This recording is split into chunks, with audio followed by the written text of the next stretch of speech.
Hi guys, it's Tony. I got this idea for a video series and basically as you can see I followed through with it. So, little backstory, I've never read any of these series before at all. I've heard about them but never read them. And manga is destroying American comics over here in the West. So I thought if I want to talk about comics, I need to talk about the stuff that's popular, and these are the popular stuff right now. And so, the idea hit me that if I never read them before, that'd be a good first reaction video, sort of. So, it'd be like those reaction videos you see on anime all the time, but I'm doing it with the manga. And only I won't be recording myself reading it, I'll just be doing what I've been doing, but I'll be going volume by volume for each series. And I don't know, I like it. So, yeah. We can call this first reaction videos or whatnot. So, what series am I going to start with? As you can see, they're all the first volumes of these series, so I'm starting at the very beginning. So, which one is it? Well, might as well start with the grandfather series of them all. Dragon Ball Super. I have watched Dragon Ball Z and Dragon Ball Z and Kai and all the movies, all of them. I'm well aware of the series. I've never gotten to a manga, the sequel series though. So, getting a place to start. So, be back in a flash.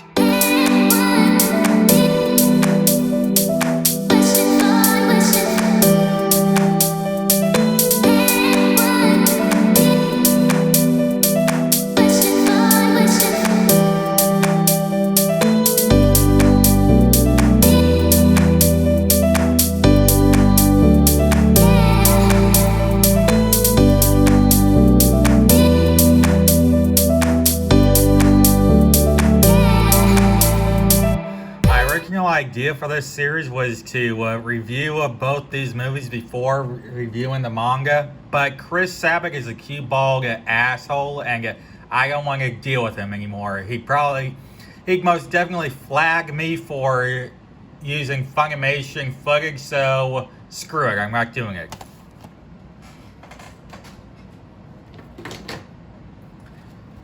Anyway, the manga, how was it? Alright, I liked it. It completely invalidates the two movies anyway, because Battle of Gods, the start of the movie, was written before the manga ever. Battle of Gods was originally written to test the, what do you call it? The, come on, what's the word for it? I know it. Test the waters for Dragon Ball's continued popularity with the series. It worked, and so it was very popular when it came out, so they then released Resurrection F, just to continue the story, to see it, make sure it wasn't a fluke. That happened, and then they released the manga and the anime concurrently. And I'm assuming that and I'm going to be honest, I've seen parts of the anime before, and I'm aware of most of it, but various clips and whatnot, but I haven't actually watched any of the arcs. That beep you heard was my oven going off. I have lunch going on. Anyway, so, like I said before, I'm starting with Dragon Ball because I'm the most familiar with it, but I haven't seen any of it. I tried to avoid it, but I know various stuff. Hence, Super Saiyan Blue plus Kyle King, and all that nonsense. But anyway, so, let's see, where to begin? Okay, first, this book begins with a footnotes version of Battle of Gods. It's not even anything like the movie whatsoever. I'm pretty sure it's similar to what the anime is, but the anime is mostly filler, so I just avoided it. But Battle of Gods has been completely rewritten, and it's just a footnotes version. In fact, it's so footnotey, Beerus just completely spouts things off and with absolutely no weight or whatsoever. I don't know, he spouts things off and he just asks, wait, why are you telling us this? Why not? Anyway, and as for Resurrection F, they just completely skip over it. It's not even in here. They set it up and then they show us the aftermath on a single page gag panel. But no, so that's how they treated the two movies. Also, the Dragon Ball series is so popular, this one time I am not explaining anything that happens in this series. No, I'm an asshole, but seriously, as you having seen it already, you're not getting any new information from me. So, anyway, let's get going. The book really begins with, where is it? Beerus' brother, muscular guy's Beerus, and that's his brother. And Beerus' brother secretly storming through Beerus' universe to find the 7 Super Dragon Balls, and that's supposedly spread throughout both their universes. I'm not explaining the universes, it's just so complicated. Okay, I'll explain it. 12 universes, and the universes that, when added up, make 13 are basically both sides of the same coin. They're the equal ones. So, like, universe 6 and 7, they're the equal, because they both added 13 and they are equal. This is how the book explains it, so yeah. And I just got back with helping a neighbor with the mail, so where was it? Okay. Beerus' brother has been sneaking in and outside of their in-between universes looking for what's called Super Dragon Balls. Basically, they're Dragon Balls the size of small stars. And they're more powerful than either Earth or Namek Dragon Balls. And, well, Beerus finds out and he's naturally ticked off about it. So, well, actually, no, that's not what happens. Beerus doesn't care, but Beerus and his brother have their normal routine when meeting each other, which is a food contest. If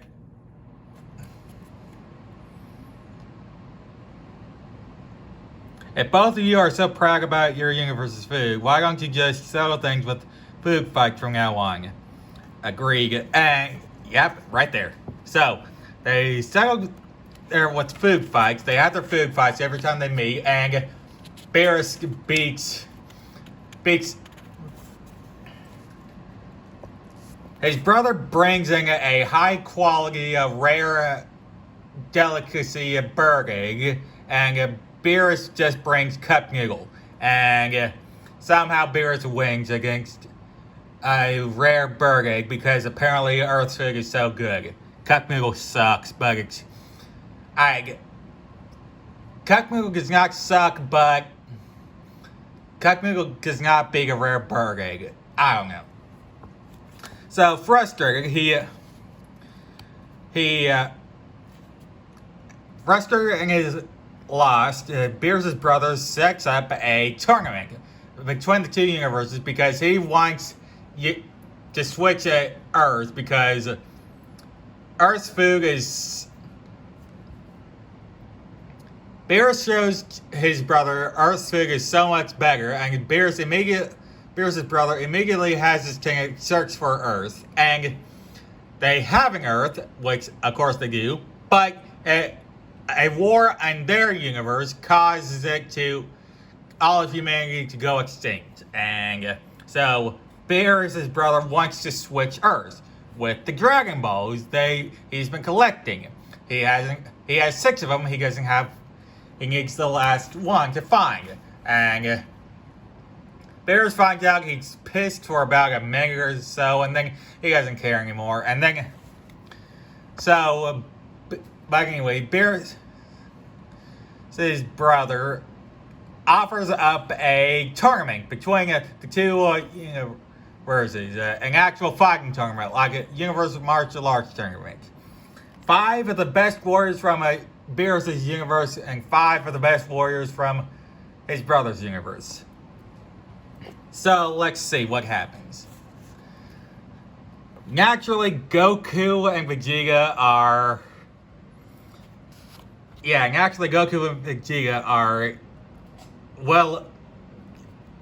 super interesting. And so Beerus accepts. And they set up rules. These rules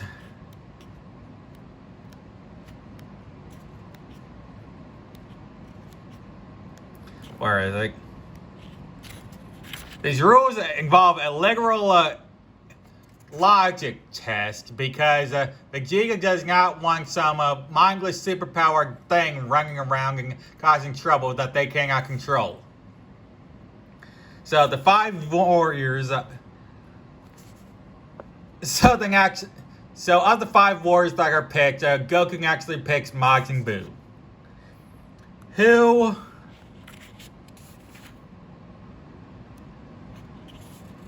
of course fails, and fails hard because he's a mindless blob of pink of fat, and Goku. Let's see. Goku barely passes with just a 50, honestly. But yeah, so Vegeta's own plan backfires, and they can Beerus' universe and Goku's team is only going in one man down against a full team of 5, and it's not good. So they started, and Goku fights a big bouncy guy, and he's having a hard time because every time Goku hits it, the guy bounces.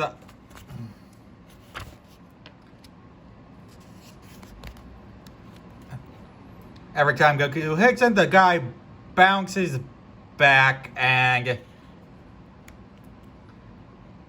comes back to Earth, normal.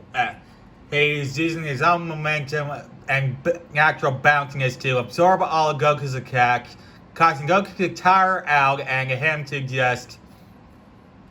him not to lose any energy. Goku then gets the bright idea to stop fighting him. Where is it? Yeah, stop fighting him, just literally knock him over and drag him outside of the ring and just hurl him out. Bingo, bango, bongo, Goku wins. Next up, immediately after it, after the match, Goku notices this guy. I think he's called Hit. I don't have the volume, but I think he's called Hit. Anyway, next up, a Frieza-looking motherfucker. I didn't say that, sorry. But a Frieza-looking guy. And but instead of being an evil guy, he seems all nice and whatnot. So Goku immediately drops his guard because, hey, nice guy, he's not Frieza. So they have a nice touring match and they toy with each other.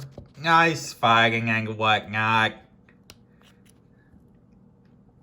And come on, where is it? And finally, Goku says, alright, stop holding back, just come at me full force. Transform already and fight. So he does, and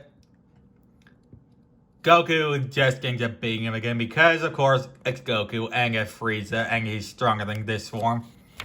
So Goku transforms and tells him, seriously, fight. You sure you still want to continue like that? I'm warning you, I'll finish this now. He hits him hard, and that scares him enough, and he goes full force, and there we have the full final Frieza form. And then Krillin is glad he doesn't go get the form that killed him. But anyway, that's the end of the book, and I liked it. Good. Better. Best. I totally want to continue this series. I'm going to continue this series, and it's not... I haven't quite seen why people are so mad about it, disappointed with it, but maybe just because Gohan has so much potential, but come on, Piccolo in the Cell Saga flat out said Goku's not a fighter. He never was. He never will be. He's just... His potential means absolutely nothing if he's not a fighter. And Gohan's not a fighter. So, whatever. Anyway, how's the art? It's your standard Dragon Ball Z knockoff. I say knockoff because even though it's Akira Toriyama writing it, he's not drawing it. So, it's a mimic of his art. And, it's alright. I mean, good art, still better than anything coming at. It's your standard anime manga art. It's nothing much. Feels exactly like what I saw on the TV show or in the anime. So, it works for what it is. However, the names of these... I hate Funimation. After what they did to Vic Mignogna, I despise Funimation. I hate Chris Sabat, I hate Sean Schemmel. I hate literally everyone who's ever starred in this damn Dragon Ball series because... super clicking, but... Okay. Let's see, where is it? In the anime, Hercule's name is Hercule Satan. He's called Mr. Satan. However, in the manga, written by Akira Toriyama, so this is what he's officially called, he's called Mr. Hercule. And it's like, I don't know, did they deliberately call him Mr. Satan just to stir people up? I mean, come on. What's wrong with just calling him a Hercule? It's fine. But then there's other things like the hyperbolic time chamber. I don't know what it's called. I read what it's called, but I just replace it with hyperbolic time chamber and whatnot. But seriously, this whole Hercule and Mr. Satan thing, provocative just to be provocative, and I hate Chris Sabat and Sing Schemmel and Montreal and everyone, and so screw them all. Anyway, it's a damn fine number one. I don't see anything wrong with it. I'm totally continuing this series, and it's good. I'm continuing the series, and totally check it out if you haven't. It's a good series. From number one, I know it's a poor judgment because it's just the first volume, but I don't know, they're at 17 now, I think, so gotta be good for something, right? Anyway, so, yeah, totally read it. If you like this video, give it a like and subscribe. I'm Tony the Video Geek, and I will see you next time.